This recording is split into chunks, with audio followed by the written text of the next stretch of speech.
All right, coming to you live from DevOps Days here in Austin, Texas. DevOps Days number 13, actually. So, James, how are you doing? James Wickett. Hey, I'm doing really good. Thanks for having me on the show here, Barton. So, we're just saying that we did an interview a year ago. We've done others before, but at last DevOps Days, we talked about DryRun Security. So, is that still around? Yeah, we were out by the creek, Yep. and very nice setting. And yep, we're doing great. DryRun Security's we're having a good time over there. So I heard in January you announced the fact that you got some funding. Yep. Can you tell us a little bit about that? Yeah, we closed our seed round of funding, and with some really great investors, Workbench, Live Oak, Canage Capital, quite a few angels. It's been really great, and it's not just on the funding side. Like, we're actually solving really great problems for customers. And I think last week we were doing like 25,000 pull requests, which in our system is like, that's kind of our unit of work, is doing security code reviews on that code that's being checked in. So we got some pretty good name brand customers from like Gusto and Bright HR to some that I can't talk about as openly, but like they're like direct to consumer products, and some other folks. So yeah. Cool. So if we take a step back, people may be saying, what is DryRun Security? So if I understand correctly, you're bridging the gap between developers and the security side of the business, and putting it into the workflow. And as you said, you're tightly integrated with GitHub. So I have that basically correct? You have that basically correct. That's right. Yeah, we hook into GitHub. Pretty simple. We're not using up GitHub action minutes or anything like that. We're just a GitHub app, and we replaced, for a lot of folks, we'll replace their static security testing tool, like the SAST thing. So stuff like Veracode or Checkmarks or Sneak or SimGrep or Sonar or GitHub Advanced Security. You know, people have a variety of those things, and we're really excited. We just released this report showing kind of how some of the mainline static application security testing tools do when compared to DryRun Security, which we take a contextual security analysis approach. So how is that different than static and old school? Yeah, that's a fundamental approach, right? So like, if you think about where the industry has been for the last 25 years, we've been doing essentially pattern matching using regex, and we do like AST parsing to figure that out. All the tools out there are built that way, and a lot of people use like there's a whole. Anyways, there's more diatribe I could give on like how all that's structured, but instead we take the approach of contextual security analysis. We think about 5 key areas that any. And quick question, so you're AI native, is that plugged directly into this? Yeah, we're AI native, and it's sort of like, you could sort of think of it as like you're having your own human security code reviewer in the loop.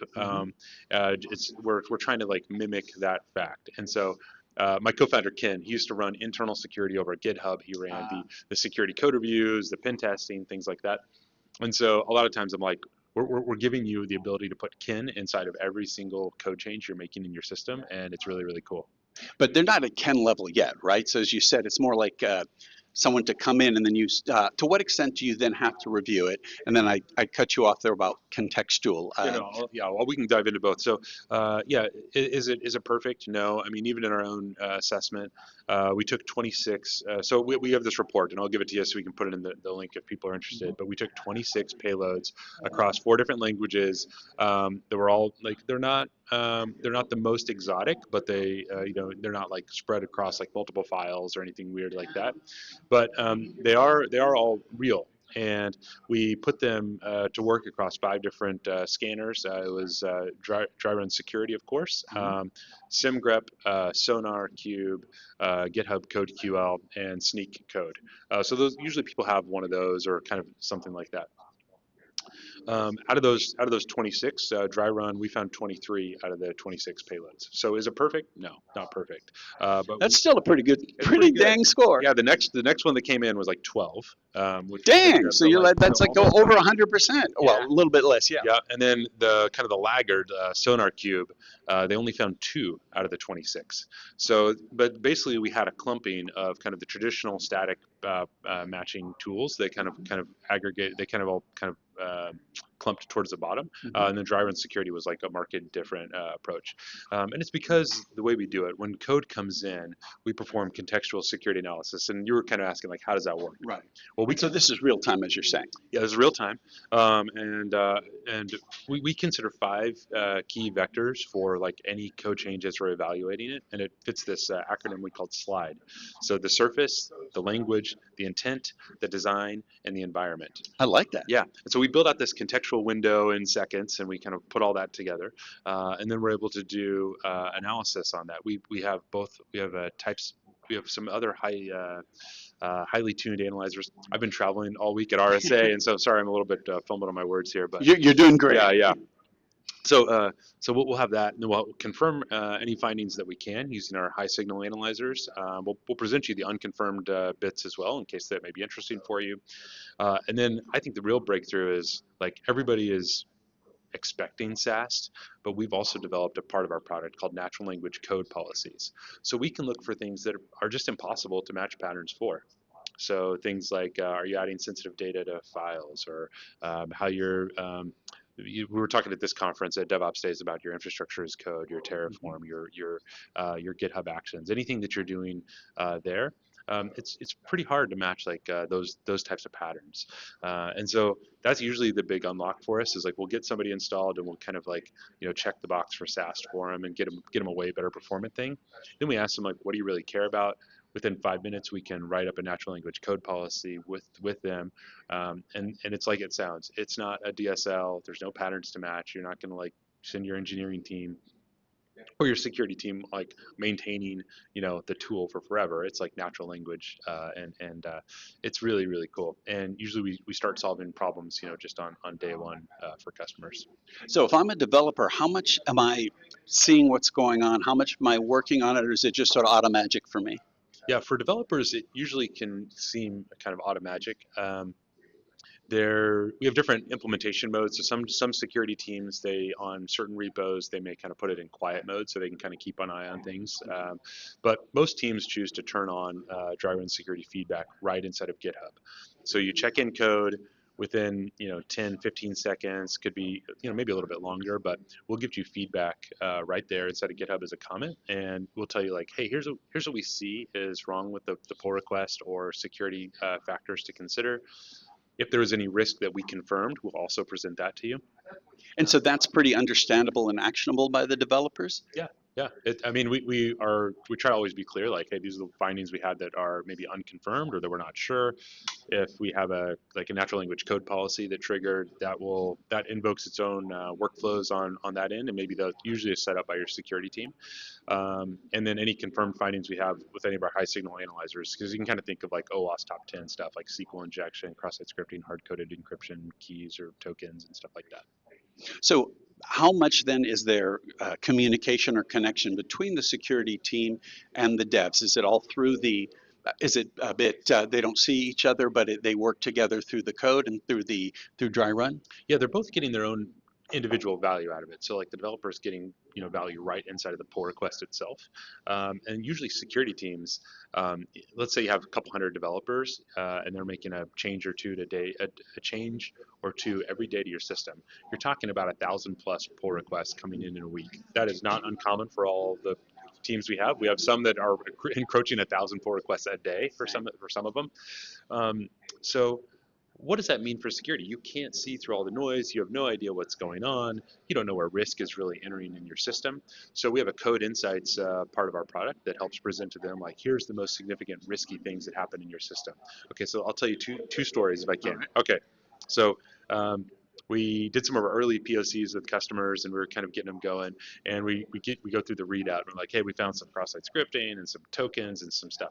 And just give a feeling. How big were these companies? Are you usually working at scale, or are they? Yeah, this one was like 150 developers. Okay. I think they're like a $400 million a year business. They own some commercial stuff out there, and we have their quotes and stuff in our marketing material. I just won't name it just because they're having some problems in this moment before they got DryRun Security. So they were seeing all these changes, and we were giving them the readout at the end of it. And the person on the other end understood what we were saying, but wasn't really like, I could tell they weren't emotionally moved by it. They're like, okay, I've heard this from everywhere. And then we said, hey, we also noticed, so we get to like slide 5 or 6, and we were kind of going through the readout, and said, we noticed you swapped out your payment gateway for like this whole other gateway across like all of your sites. And we also noticed you swapped out we added the Amazon SSO provider for one of the sites. And this is like the head of security there, and they were like, I didn't know that. What are you what are you talking about? Because we had just kind of like, we kind of broke their mind of like what's possible.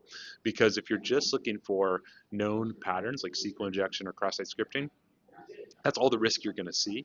You're not going to see third-party libraries that are added, or adding in like a new, authentication provider or authorization system. Or I had one friend, like their developers had built their own RBAC, role-based access control, and like didn't have a clue of it until 6 months later, until they showed up in a meeting.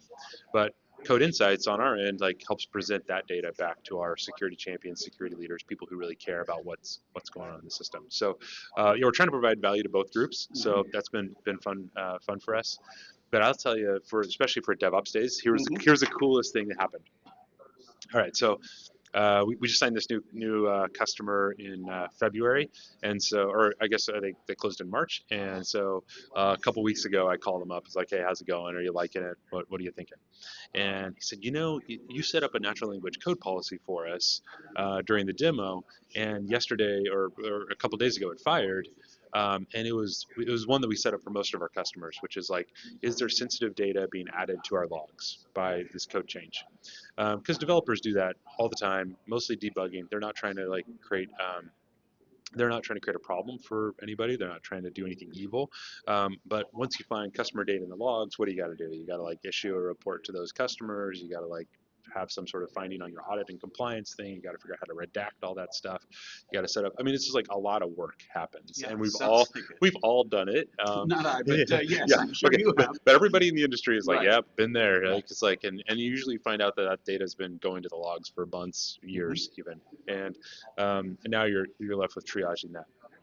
So they were able to find it. They were able to get it patched within like a day, and we were just sort of reminiscing about like how much time that would have cost. And like they felt like just that one thing, like mentally, like he's an engineer, but he's like, this pays for like what we paid for DryRun Security already. Just like how much savings we got out of that.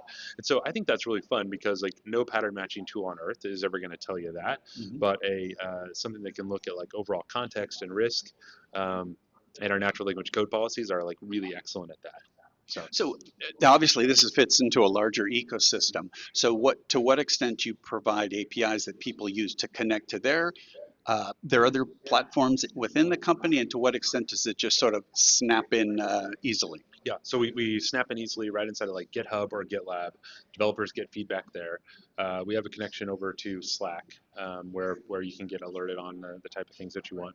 The Code Insights page, we're continuing to add more features and integrations on that. More coming soon, but basically wherever customers want these, where they want to consume the data, we're very interested in trying to help make that happen for them. So you guys have been around for a little over 2 years, is that right? Yeah, around 2 years. Yeah. Okay, so as you've gone forward, I'm sure you've started with certain assumptions and plans. To what extent along the way have you either pivoted, or you've learned things that didn't fit your assumptions and you tweak for, sort of in an agile type of a feedback and changing kind of way? Yeah, no, that's a great question. Yeah, I think every startup kind of goes through those motions, and I think the first 6 months we had this idea that we wanted to connect, what's going on in your runtime, or through a dynamic assessment and your static assessment, and try to make those connections. And so we built this really cool prototype, and try to get people to install it, and didn't really have a lot of luck with that. Try to get our friends to install it, and didn't have a lot of luck with it. And we're like, okay, we're going to make it into a GitHub action, so then people could do it that way. And again, friends, like, we're like, it just takes 5 minutes, and like nobody would do it. And I was like, all right, if we're having problems like getting like friendlies to do this, like how are we going to ever get real people? So that's where we really kind of struck into and focused even more on like the GitHub app. And we also played around with some IDE extension ideas and some components there. And I talked to a lot of folks that have tried kind of that ingress method for security tools. So I think that customers need they want to try out your product, but they want to do it in a really easy way, and they can't spend hours and hours investing into testing out your product. And so for us, it's like just a couple clicks inside of like to get a GitHub app set up, get it installed, and they can start getting feedback like immediately. So like on the very next pull request, like we start working. So do you have any more intrepid customers that will take it in a much more raw form and willing to tweak it so that they can give their own feedback? Or is it, like you're saying, mostly people who just want to sort of play with something that's relatively baked? Yeah, I think that we do have some of those, and but I think right now, because of how we've kind of steered the company, they're all fitting in like our natural language code policies, which is now like I think that's our current like flywheel for learning, because we have ideas on how people will use our natural language code policies. We have a suggested natural language code policy pack that we can like help them get set up, or we figure out what's going on. But we're already seeing like customers like do some really cool stuff that we just didn't see before, and it's because everybody has their own they've had their own bug bounties they've paid out. They've had their own regressions they've had to deal with. They've had their own security flaws, and everybody has those scars. And so that's where usually people will dive in and build natural language code policies. And it's really caused us to invest even more in infrastructure as code type checks and policies around that. Because we've seen people write stuff for GitHub Actions and Terraform and other infrastructures. Anywhere you got YAML, like it's like, oh, that's code. DryRun Security can analyze that just as well as it can like C code or Ruby code or Java code. So in the go-to-market, are you working with channel, direct, partners as a sort of a solution sale, or how does it work? Yeah, right now, I mean, we're still just going direct and making sure we have like that for us, it's really important to get customer feedback and make sure we're continuing to build a product that people really want and they care about and it's solving real needs for them. And so we do have some, partners and referrals that are kind of helping find people that might care about it. And so but we've kind of resisted working with like channel just yet. So I think that might come in towards the back half of the year or maybe early next year. So that leads to my final question, just to round off. So what do you see? What are your assumptions going forward? And as we said, they could change, but what are you looking at? Say a year from now, what would you like to be? Where would you like to be as a company? As also what the product offers? Yeah, I think that there's maybe there's also like a secular trend line of like what's going to happen to the industry from thinking about how when application security kind of comes to the realization that we've already come to that like that LLMs and the way you deal with it, and there's a lot of like nuance to like getting it right. And I And think a lot of actually, I people, should, now you mentioned yeah, LLMs, let's yeah, just double click on that sure, before yeah, we yeah, get to sure, yeah, that. sure. So how do you work with the LLMs, and I'm assuming you can work with anyone, or are you focusing on one type of LLM, or how is that working? Yeah, we're a little bit like LLM agnostic on our end. We've specifically decided like not to kind of train the foundational models, but Mhm. like add in our stuff as like knowledge base and the way we work with it. And we have a bunch of way we've kind of set that up and tuned it, but not trained it. And so we use all of them in our product, and we've experimented with a bunch of them and are continuing to build that out. So and I'm pulling this off Yeah, sure, topic. We'll sure. get No, back, you're but good. You're good. I No, would you're good. love to. You're good. I would love to hear from you, as because you're out there and you're using it and you're connecting with it. To what extent do you think LLMs will just become platforms that everybody will build on top of and doesn't really matter about the LLM? So the value comes from. I know that's what I've been hearing Yeah, in China. They're now the DeepSeek's there. They're not worrying about, okay, can we make a better LLM? Let's forget about that. Let's put our focus on the apps on top of it. And do you see that happening from your point of view? I do. I think that like we sort of came to that conclusion maybe about a year and a half ago. We had done some early prototyping with like OpenAI and just kind of played with like that model, and customers didn't want their security data on any other models, and they wanted to like assure privacy. So we had spun up a bunch of private models, and we tried all the open source ones at the time, and I'll tell you what, they weren't as good, and it took a while for us to figure out how to get these kind of what we could call like poor performing or bad behaving models to like actually work in our system. But that has ended up paying dividends because it allowed us to really be LLM agnostic. And as those engines get better, like we can absorb them and use them, or like if we want to put like certain types of workload over to those, we can.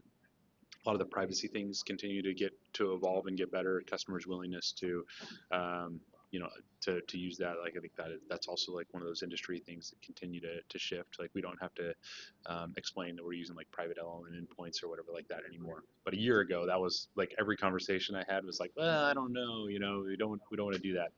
So it's been it's been interesting on that end. But I think we're going to continue to see that trend where like that kind of fills in like the layer of like that's the underlying engine, but like And do you get to the good enough point? Yeah, when you get to the good enough point, right? I mean, I mentioned at the top of this, like in our research report, like is DryRun Security perfect? No, but I think DryRun Security is the worst it's ever going to be today, right? And we continue to see that move forward. And every day I say that same thing. Like we're continuing to build, either based off of like customer usage and like understanding like how we can make that better, the underlying foundation models getting better, and just like overall ideas of things we're trying to put into the system. So it's cool. We also have like a whole test harness and things like that we continue to rig up. So yeah, it's a ton of fun. And I don't think I've ever been so excited about technology for since like the dawn of cloud and Chef and Puppet and infrastructure as code and all that moment in time. Like I was super bullish on like where the future could go. And then now I'm feeling similarly like okay, like, and I think a lot of folks are. I know everybody's excited about where we're going, but be able to use it for the engine is super cool. So. And it's got to be exciting, the fact that you've been at big companies, right? And be able, as a small company, take feedback and go back, tweak the product, and be nimble and be agile that way. Yeah, it's fun. We're able to solve like big company problems just with a small team, and that's been a heck of a lot of fun.